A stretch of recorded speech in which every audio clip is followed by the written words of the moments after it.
Call on Government Order of the Day number 1. Appropriation 2015-16 Estimates Bill, Committee stage. I declare the Housing Committee for consideration of the Appropriation 2015-16 Estimates Bill. Mr. Chairman.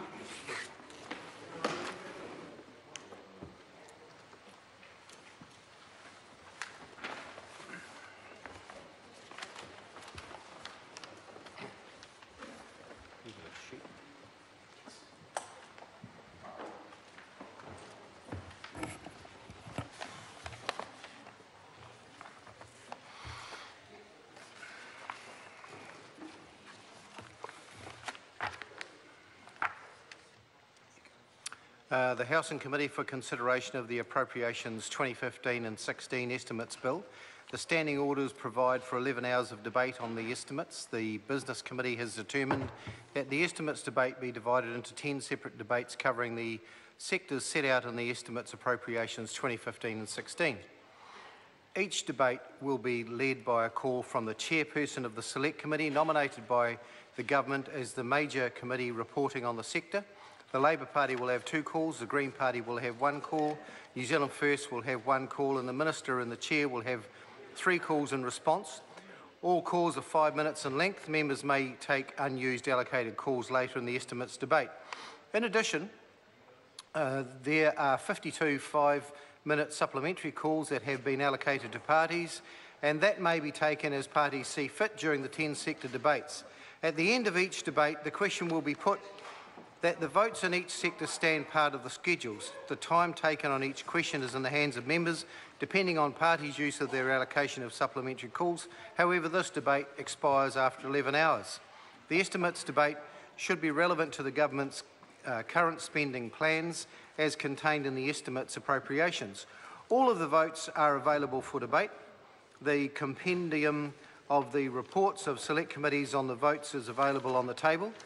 The reports on vote labour market, vote transport are not contained in the compendium but are available separately on the table. Members, we come first to the votes in the Economic Development and Infrastructure sector, Volume B5, Volume 1.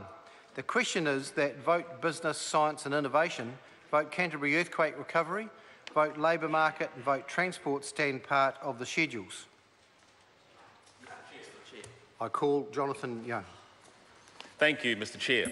I'm very pleased to stand and take this first call in the Appropriation Estimates 2015-16 Bill.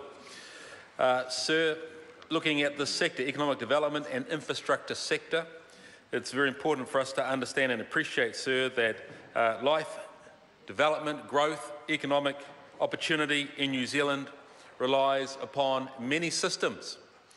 Sir, just as the human body exists through diverse systems, so does our economic vitality. I want to talk about the transportation system in our country that enables economic development, growth and prosperity within our communities. Transport is a critical component of the daily life for all New Zealand businesses and individuals. It connects businesses to their markets and connects individuals to their jobs and educational, social and leisure activities.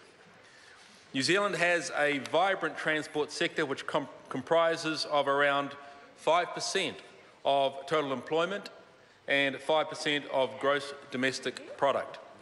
In total, government has $60 billion worth of transport assets, including 11,000 kilometres of state highways, 83,000 kilometres of local roads, over 4,000 kilometres of rail track, and New Zealand has 14 exporting ports and 6 international airports.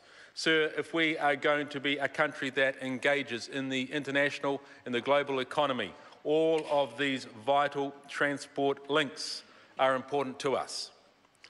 The National-led government is working hard for all New Zealanders. We have a clear plan for this term, and we are continuing to build a stronger economy that creates more jobs, lifts incomes, and provides essential services and support that families need. Sir, the business growth agenda which the Minister of Economic Development, the Honourable Stephen Joyce, leads, includes a specific goal to raise exports to 40% of GDP by the mid-20s. Sir, more generally, the business growth agenda is about the government's focus on economic growth as a key mechanism to create better opportunities for all New Zealanders. But the transport system has an important supporting role in ensuring that the additional exports, the associate input goods, are able to move efficiently and effectively around the country and internationally to our global markets. The transport system supports economic growth by providing the domestic transport networks and international connectivity necessary for the movement of goods. To do this well, the transport system needs to be efficient and effective. The existing transport assets need to be well utilised, and new investment needs to deliver real results for New Zealand. Otherwise, sir, the transport system is imposing additional costs on the economy and reducing the international competitiveness of our firms. Over the past 3 years, National has spent nearly $11 billion on improving our infrastructure, transport infrastructure, and we have earmarked nearly another $40 billion over the next decade.